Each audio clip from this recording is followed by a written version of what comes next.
우리가 지난주까지 두 주에 걸쳐서 이계명이 금하시는 것이 무엇인지 또 이계명이 명하시는 일이 무엇인지를 살폈습니다. 오늘은 이 이계명의 독특한 점이 있어요. 그게 뭐냐면 다른 계명들보다 훨씬 길이가 길죠. 분량이 긴데 그것은 뒤에 하나님께서 이 계명 끝에 마무리를 더하여 이상한 말씀을 하시고 있기 때문입니다. 그냥 보면 좀 이상한 구절이기도 해요. 5절 중간에부터 시작이 되죠. 나 내 하나님 여호와는 질투하는 하나님이다. 이렇게 말씀하셨습니다. 먼저 나 내 하나님 여호와라 이렇게 먼저 선언을 하고 계세요. 이 이계명의 뒤에 붙은 하나님의 명령 속에 하나님께서 이 우리 본문 10계명이 시작하기 직전에 2절 말씀에 하신 말씀 나는 너의 하나님 여호와라는 말씀을 다시 한번 강조하여 반복하고 계십니다. 그러니까 이 하나님이 주신 이 이계명에 명하시는 이 내용이 사실 하나님께서 그냥 명령만 하시면 충분한 내용이잖아요. 이렇게 하라, 하지 말라 이렇게 하시면 되는데 거기다가 갑자기 나는 너의 하나님 여호와라 이렇게 표현을 하고 계신 것이죠. 왜 하나님께서 이 말을 이계명의 뒤에 붙이시면서 뒤에 있는 또 내용을 말씀하고 계실까? 여러분 여호와라는 말씀은 이 여호와라는 하나님의 이름 속에는 중요한 개념이 들어 있습니다. 언약이라는 개념이에요.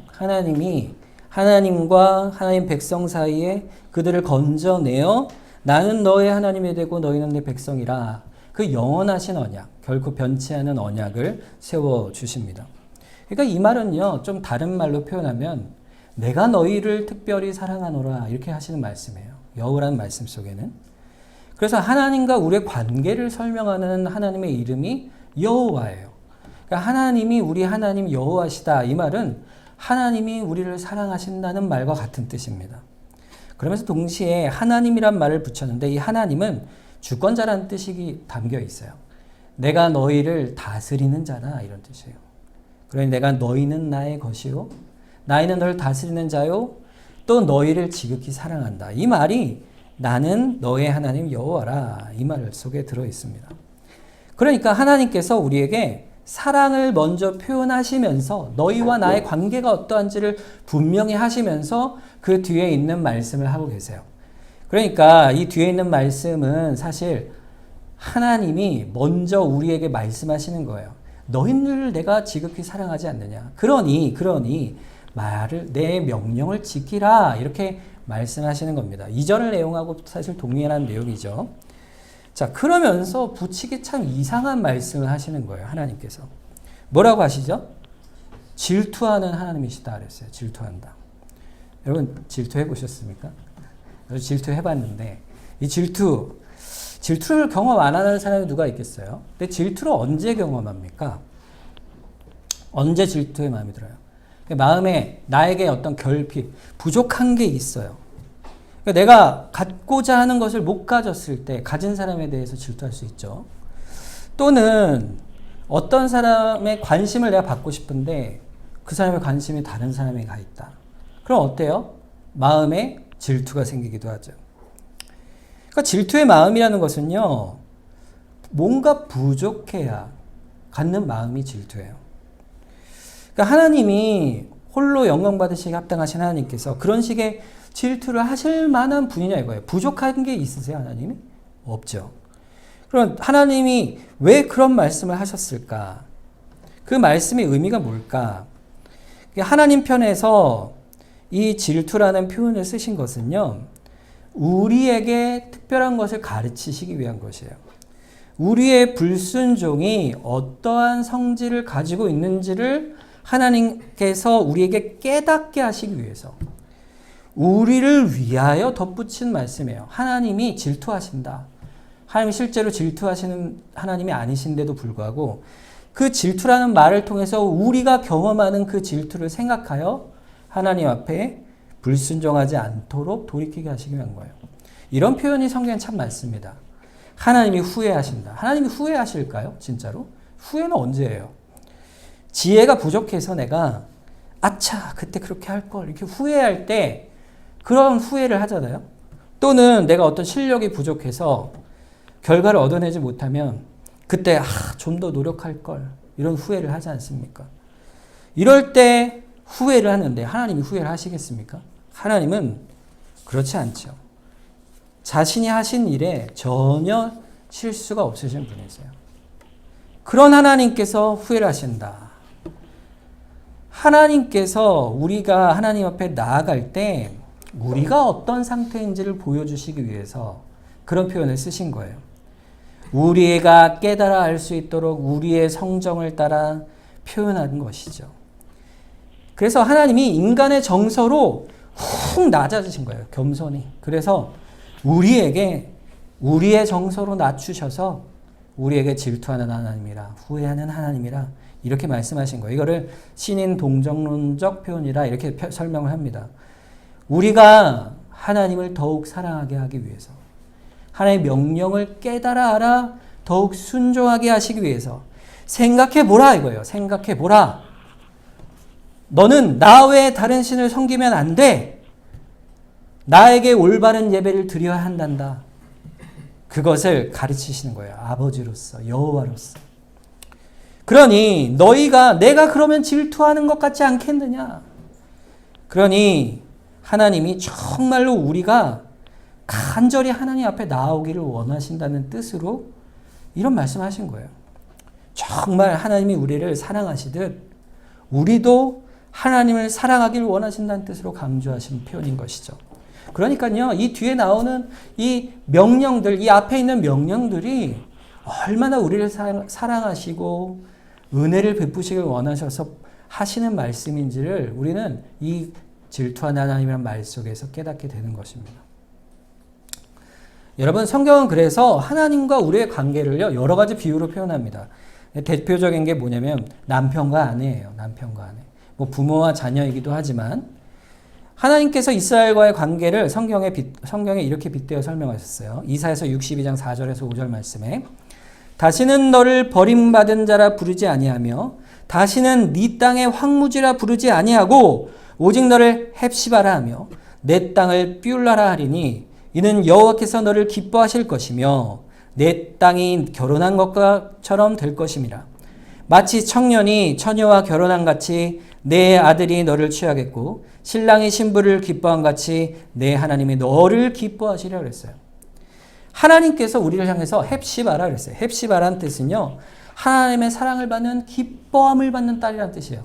하나님이 너무 기뻐하시고 우리를 바라보기만 해도 너무 기뻐하신다는 거예요. 내가 너를 너무 기뻐한다. 너를 너무 사랑한다. 그래서 그 땅을 결혼한 대상자로, 이스라엘을 결혼한 대상자로 내가 삼겠다. 이렇게 말씀하신 거예요. 하나님이 얼마나 그 사랑이 크신지 신실한 약속을 하시는 거예요. 그 약속이 뭡니까? 혼인 언약입니다. 우리 인간의 삶 속에서 절대 신실할 수밖에 없어야 하는 한 가지 약속이 있다면 뭘까요? 뭐 부모 자식 간의 약속도 있겠지만 서로 간에 약속하는 언약이 있다면 혼인 언약이잖아요. 인간이 타락해서 그 모습을 우리가 끝까지 지키지 못하는 경우도 있지만 하나님께서는 그 부부의 사랑의 신실함이 우리가 하나님이 우리를 사랑하고 하나님이 우리를 사랑하시는 그 신실함을 나타내 보이는 겁니다. 그래서 하나님께서 호세아 선지자를 불러내세요. 호세아 선지자. 그래서 하나님께서 호세아 선지자에게 아주 이상한 명령을 내십니다.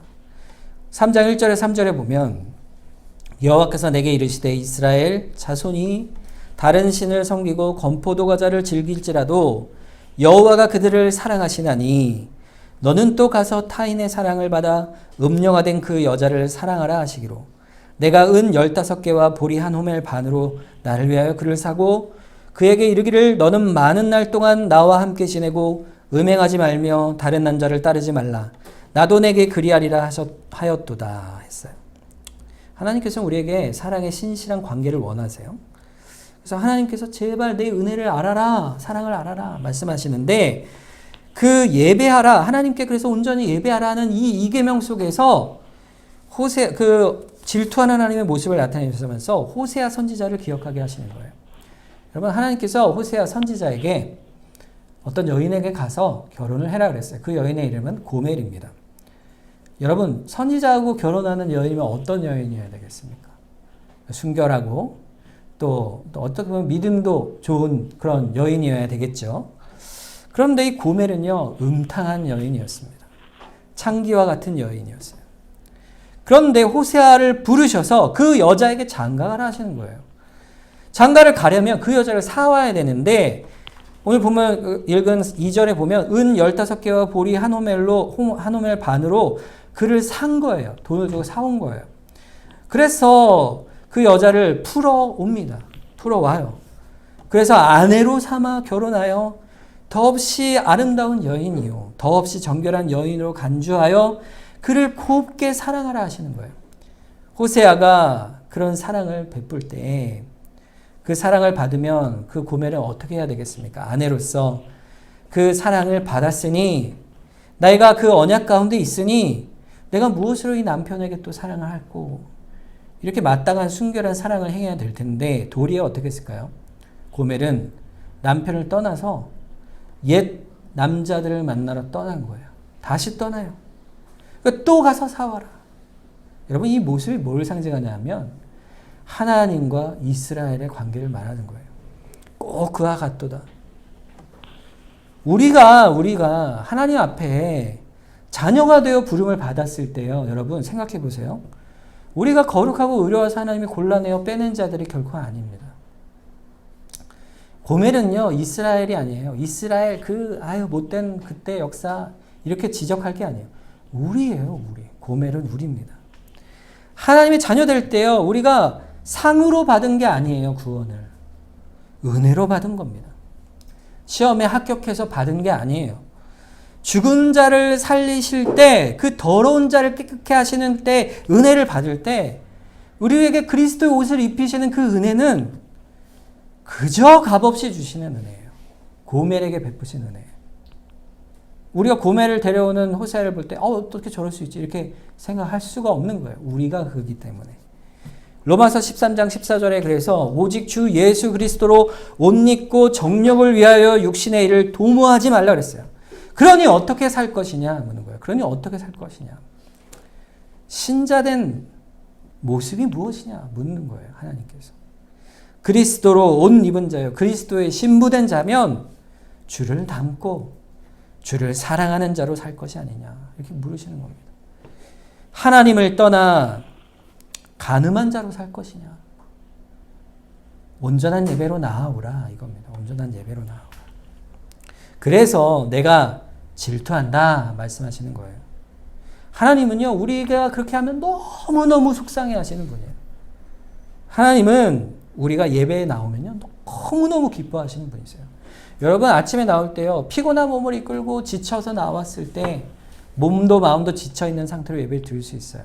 그래도 하나님이 기뻐하십니다. 여러분, 나와서 예배 가운데요, 너무 피곤해서 졸아요.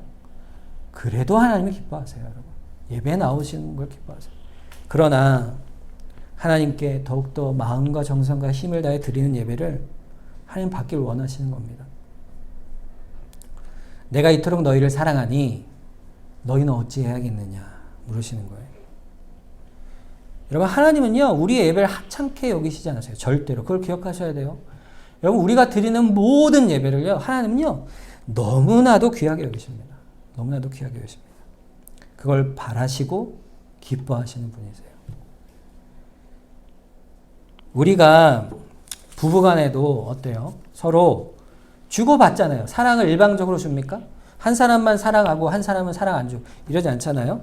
부부간의 관계에도 사랑을 서로 주고받듯이 하나님은요, 우리에게 그걸 원하시는 거예요. 자신의 사랑을 알길 원하시고 하나님께 나아오길 원하세요. 만약에 여러분, 우리가요, 하나님을 사랑을 떠나면 어떻게 될까요? 고멜처럼 떠나면 어떻게 될까요? 우리의 마음속에요, 논바닥같이 심령이 갈라지게 되어 있어요. 우리가 마음의 핍절과 공고 속에 있게 돼요. 심령의 상함이 가득하게 되고 마치 마른 뼈처럼 우리의 심령이 메마르게 됩니다. 그때 마치 훅 불면 이렇게 형체는 있지만, 먼지가 형체는 있지만 훅 불면 싹 다 무너져고 사라져 바람에 날려버리듯이 그런 인생이 되는 거예요. 우리 인생이. 하나님을 예배하고 하나님을 사랑할 때 우리는 참된 영원한 생명을 누리는 겁니다. 고린도후서 4장 16절에 그래서 우리에게 이렇게 말씀하세요. 그러므로 우리가 낙심하지 아니하노니 우리의 겉사람은 낡아지나 우리의 속사람은 날로 새로워지도다. 우리는 날로 새롭게 되는 사람이에요. 새 사람을 입은 자들이에요. 우리의 심령이 연약한 육체를 넘어서 부활의 몸까지 이를 때까지 굳은 믿음 가운데 세상에서 슬프나 기쁘나 부할 때나 가난할 때나 모든 일을 감당할 수 있는 은혜를 베풀어 주시는 거예요. 그게 예배하는 자의 복입니다. 그래서 하나님의 질투 속에는요, 우리를 향한 무한한 사랑과 애정이 들어있는 거예요. 미련한 우리들이 깨닫지 못하니까 그래서 하나님께서는 그 뒤에 이 말을 덧붙이세요. 자, 5절 하반절에 보면요. 나를 미워하는 자의 죄를 갚되 아버지로부터 아들에게로 3, 4대까지 이르게 하겠다 그랬어요. 이 말씀만 보면요. 너무 무시무시한 말씀이에요. 그렇죠? 아버지의 죄를 갚는데 그 자녀에게 3, 4대까지 죄의 벌이 이르게 하겠다. 이 말이 뭐예요? 연좌제 아니에요? 연좌제. 죄를 지으면 그 자식까지도 뭐예요? 벌을 받는다 이 말이에요. 이 말이 도대체 무슨 말일까? 진짜일까요? 내가 하나님을 떠나면 우리 자식도 떠난다. 이 말은요, 하나님께서요, 이렇게 말씀하신 거예요. 먼저 이 말씀이에요. 니들이 자식을 사랑하지 않느냐 이거예요. 먼저 물으시는 거예요. 너희도 내 자식이라 나도 너희를 그렇게 아끼고 사랑한다. 그러니 너희가 너희를 위하여는 지키지 않을지언정 너희 자식을 보고라도 아낀다면 자식을 사랑하는 마음으로라도 너희가 지켜 행하라 이거예요. 마태복음 7장 11절에 예수님께서는 그러셨죠. 너희가 악한 자라도 좋은 것으로 자식에게 줄 줄 알거든 하물며 하늘에 계신 너희 아버지께서 구하는 자에게 좋은 것으로 주시지 않겠느냐. 너희 자식도 그렇게 귀히 여기거늘 자식을 생각해서라도 너희가 먼저 예배자로 서야 하지 않겠느냐. 여러분 이스라엘 백성이 어땠는지 보세요. 에스겔서 18장 2절에 하나님께 이렇게 얘기합니다. 너희가 이스라엘 땅에 관한 속담에 이르기를 아버지가 신 포도를 먹었으므로 그의 아들이 이가 시다고 하면 어찌 됨이냐. 이 말이 뭐냐면요. 아빠가 신 포도를 마셨는데 아들이 이가 신다는 말이 무슨 말일까요? 지금 오늘 본문에 말한 것처럼 마치 3, 4대의 그 아빠가 지은 죄 때문에 자식이 벌을 받는다는 핑계를 대는 거예요. 이스라엘 백성이. 저희가 이렇게 징계를 받는 것은 저희 죄 때문은 아니고 누구 죄 때문이에요? 우리 부모님 죄, 우리 할아버지 죄 때문이다. 이렇게 핑계를 대는 거예요. 하나님이 기가 막히신 거예요. 제가 하나님이 하신 이 오늘 본문의 이 말씀은요. 이런 뜻이 아니라는 거예요. 이런 뜻이 아니라는 거예요. 하나님께서 너희를 돌이키게 하시기 위해서 징계하시는데 그들은 뭐라고 해요? 그것이 아비 탓이라 하는 겁니다. 그랬더니 하나님이 이어서 18장 25절에서 28절에 이렇게 말씀하십니다. 그런데 너희는 이르기를 주의 길이 공평하지 아니하다 하는도다. 이스라엘 족속들아 들을지어다. 내 길이 어찌 공평하지 아니하냐. 너희 길이 공평하지 아니한 것이 아니냐. 만일 의인이 그 공의를 떠나 죄악을 행하고 그로 말미암아 죽으면 그 행한 죄악으로 말미암아 죽는 것이요. 만일 악인이 그 행한 악을 떠나 정의와 공의를 행하면 그 영혼을 보존하리라. 그가 스스로 헤아리고 그 행한 모든 죄악에서 돌이켜 떠났으니 반드시 살고 죽지 않냐라. 이게 원리예요. 원래 하나님의 원리. 하나님은요. 의를 행하다가도 죄를 행하여 끝까지 죄를 행하다 죽으면 어떻게 돼요? 그는 벌을 받을 것이라 그랬어요. 그러나 악을 행하는 자라도 그가 돌이켜 하나님께로 돌아오면 어떻게 해요? 하나님께서 그를 용서하시겠다 말씀하신 거예요. 이게 하나님이 말씀하신 만고불변의 진리의 말씀입니다. 그런데 오늘 말씀이 이상하잖아요. 아비의 죄악을 어떻게 3, 4대까지 이르게 합니까? 이 말은요. 야, 부모의 죄가 자식에게 손자에게 이를 거야. 이 말이 아니에요. 오히려 반대의 말입니다. 아비의 죄 때문에 자식이 방자하여져서 아버지의 죄악의 길을 즐겨 따라 행하여 그가 돌이키지 아니하면 그는 벌을 받죠. 벌을 받죠. 그렇지만 그 자식이 할아버지와 아버지의 죄의 길을 보고 돌이켜 회개하여 그렇게 따르지 않겠다 하면 하나님께서는 어떻게 해요? 용서하시겠다 이거예요. 그러니까 이 말 속에 중요한 건요. 3, 4대란 말이에요. 3, 4대. 돌이킴을 여러분 그 뒤에 가면 복은 어떻게 주신다 그랬어요? 1000대까지. 만약에 여러분 죄에 대한 심판을 1000대까지 그러면은 정말 무서운 말씀이지만 3세대까지란 말 속에는요. 긍휼이 있는 거예요. 돌이킴이 있다면 3, 4대 이후라도 너희가 돌이키면 회개하면 너희가 회개할 수 있다. 돌이키라. 이렇게 불러내시는 거죠. 그러면 은혜가 있을 것이라. 선언을. 은혜의 선언의 말씀이에요. 3, 4대까지 안 가더라도 그 당대에 돌이키더라도 하나님은 긍휼로 그들을 용서하실 것이다. 그러니 그 소망을 붙들라 이 말이에요. 너희가 자녀를 볼 때 그를 사랑하면 자녀를 위해서라도 돌이키라 이거예요. 그러면 그 악한 영역에서 죄를 끊어내고 돌이키면 하나님의 사랑과 은혜로 너희를 용서하시리라. 그래서 예배로 나아오라 이거예요. 이계명이 예배로 나아오라. 여러분 예전에 한참 막 그 얘기하던 것 중에 가게에 흐르는 저주라는 게 있었어요. 가게에 흐르는 저주가 여러분 저주가 뭡니까? 저주는요. 우리가 어쩔 수 없는 거예요. 그죠? 우리가 어쩔 수 없는 그 어떤 악한 기운에 눌려서 그걸 어쩔 수 운명론적으로 당할 수밖에 없는 상황을 저주라고 하는 거죠. 세상에는요, 여러분 그런 게 없습니다. 그런 건 없어요. 하나님의 말씀을 가게에 흐르는 저주 이런 것은 없어요, 사실. 언제라도 돌이키면 하나님의 은혜를 받습니다. 그게 원리예요. 그게 하나님이 만드신 원리예요. 어떠한 신비로운 힘이 자연의 어떤 것이 붙들려서 저주를 받고 가게의 저주를 선언하는 그런 거는요. 하나님의 뜻이 전혀 아니에요. 그런 게 있지도 않은 거예요. 돌이키라. 오직 회개하라. 그러면 내가 너희를 생명을 줄 것이라. 살리라. 이렇게 선언하시는 겁니다. 이 말씀이 6절에 가면요. 축복의 선언으로 바뀌어요. 축복의 선언으로. 자, 6절을 한번 볼까요? 나를 사랑하고 내 계명을 지키는 자에게는 1000대까지 은혜를 베푸느니라 그랬어요. 자, 하나님께서 몇 대까지 은혜를 베푸신다고요? 1000대까지 은혜를 베푸신다 그랬습니다. 너무나도 이 말은요, 복되고 감사한 말씀이에요. 믿음의 백성이 누리는 복이라는 것은요, 얼마나 큰지 몰라요. 얼마나 클지 몰라요.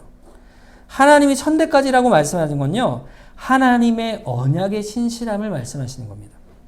내 약속, 그 언약, 내가 너희를 그 사랑하는 그 사랑은 1000대가 지나도 변치 않는다. 이 말씀입니다. 이 말씀을 주시는 거예요. 하나님은 우리가 하나님의 영원한 그 작정 속에서 택함 받아 하나님의 자녀된 그 언약 백성임을 깨달아 알길 원하세요. 그러면 어떻게 되냐면 자자손손 대대로 우리 자녀들에게 이 하나님을 사랑하고 경배하는 은혜를 대대로 우리가 가르쳐 지킬 수밖에 없는 것이죠. 그들을 사랑하며 긍휼히 여기고 그 사랑 가운데 그 믿음으로 우리가 언약의 자녀로 키워갈 수밖에 없는 것입니다. 여러분 언약을 받았는데 그 언약을 유업을 받은 자로서 하찮게 여기면요. 에서와 같은 자가 되는 겁니다. 팥죽 한 그릇에 장자권을 판 자. 그의 끝은 어떻죠? 버림을 받는 거죠. 그러나 야곱은 어땠습니까? 야곱은요. 참 속이는 자예요. 그죠? 우리가 볼 때 간사해 보여요. 거짓말도 잘하고 그러면서 거짓말까지 하면서 어떻게 해요? 하나님의 그 언약의 복을 받기를 원한 거예요. 그렇게 부족한 자고 고집세고 욕심 많은 야곱도요. 세월이 지나고 130년이 지난 후에 바로 앞에서 뭐라 그래요? 내 인생이 나그네 길이 험악했습니다. 그게 무슨 말입니까? 하나님이 나를 변화시켜 주셨습니다. 이렇게 말씀하는 거예요. 여러분 우리를 보는 거죠. 우리를 볼 때요. 인간적으로 우리는 다 부족해요. 그죠? 어떤 분을 보면 저분은 왜 저럴까 이렇게 생각이 들 수도 있어요. 교회 안에서. 그런데 정말 소중한 것은요. 하나님을 향한 굳은 믿음이 있는 사람이라면 야곱 같은 사람이 될 수 있는 거예요. 야곱처럼. 여러분 교회 안에 인간적으로는 참 너무 인격적으로 좋고 사람이 너무 좋은 교인이 있는데 그런데 그분이요 신앙적으로 보면 참 걱정스러운 분이 있어요. 반대로 참 저분이 성화의 인품이면 얼마나 좋을까 신앙이 늘 바람 앞에 등불처럼 이렇게 걱정되는 교인이 있어요. 근데 반대로 어떤 교인은 저분은 언제나 저렇게 신앙이 성숙할까 이런 마음이 드는 분이 있어요. 그런데 그분은 그래도 끝까지 예수님을 붙드는 거예요. 끝까지 안 떠나는 거예요. 여러분 하나님 보실 때 어떻겠습니까? 여러분 그런 분이 이렇게 있으면요. 주변 사람이 성화되는 거예요. 주변 사람이. 하나님이 그렇게 만들어 가시는 거예요. 그렇게 받아주게 하시는 거죠.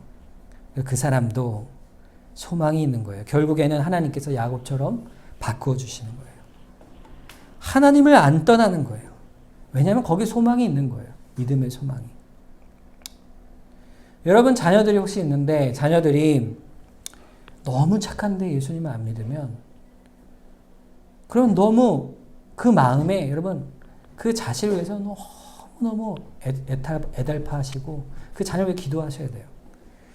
그런데 아이가 걱정거려요. 맨날 놀기를 좋아하고 또 얘가 이러고 어떻게 살겠나 싶은 앞으로 어떻게 얘가 먹고 살까 싶은 걱정이 있는 정말 걱정이 많은 그런 아이가 있다 할지라도 그 아이에게 믿음이 있다면 하나님 예배에 나오는 걸 즐겨하고 찬송하는 걸 즐겨한다면 그러면 되는 거예요. 사실 그 아이는 하나님께서 이끌어 주십니다. 우리는 언젠가 가잖아요. 하나님께로. 그럼 아이에게 물려줄 게 뭐가 있습니까? 하나님이 천대까지 은혜를 베푸심을 아이에게 알게 하는 거예요. 그래서 하나님의 말씀의 이 약속 속에서 경건한 자는 다시 부모의 불순종과 악함에도 불구하고 그 과거의 부모로 인한 많은 허물과 상처를 갖고 있다 할지라도 그거를 믿음으로 받아 주의 안에 있게 되면 부모를 용서하고 품어가는 마음으로 나아가는 그 믿음이 생기는 거예요. 그래서 그 변화를 내가 이루어 가도록 하나님 앞에 기도해 가야 돼요. 부모가 믿지 않으면. 3, 4대에서 돌이켜 주께 예배하는 자로 나아가길 구하는 겁니다. 동시에 또 천대까지 우리의 믿음의 복이 이어지도록 우리 자녀를 바라보며 그 아이의 경건을 위해 우리는 기도하고 애써야 하는 것이죠. 불경건한 사람은요, 사실 부모나 자식에게 믿음의 어떤 기대를 갖지 않는 사람은 불경건한 거예요. 항상 우리가 그러한 마음 속에서 이 언약 안에 있다는 사실을 기억해 가는 거예요. 이 언약의 복은 그래서 우리에게 하나님 앞에 함께 예배로 나오기를 기뻐하시는 거예요. 이 2계명의 내용이 뭡니까? 2계명은 하나님께만 온전히 예배하라 하는 것이에요. 다른 우상을 만들지 말라. 다른 것을 섬기지 말라. 오직 하나님만 성경에 이르는 대로 예배의 방식대로 온전히 예배할 것이라 말하는 거예요. 근데 그 예배를 그냥 형식적으로 온전히 드리는 것이 아니라 우리가 하나님 앞에 어떻게 나아가야 할 것이냐 이렇게 불러내시는 거예요. 나는 질투하는 하나님이라 말씀하시면서 하나님이 여호와 하나님이라 말씀하시면서 내가 예배를 받는 것을 너무나도 기뻐한다. 너무너무 좋아하고 너무너무 사랑한다. 우리의 허물 많은 예배조차도 기뻐 받으시겠다 약속하시는 것입니다. 우리가 지금 이 드리는 예배가 하나님이 행복해 하시며 기뻐 받으시는 예배예요.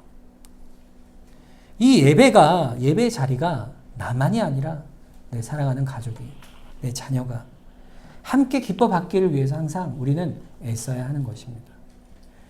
여러분 실망하시지 마세요. 하나님은요, 우리에게 천대까지 은혜를 베푸시는 하나님이세요.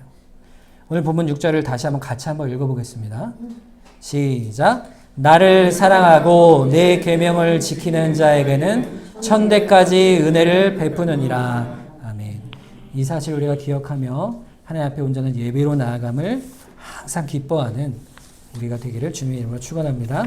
이 시간에 함께 잠시 기도하도록 하겠습니다.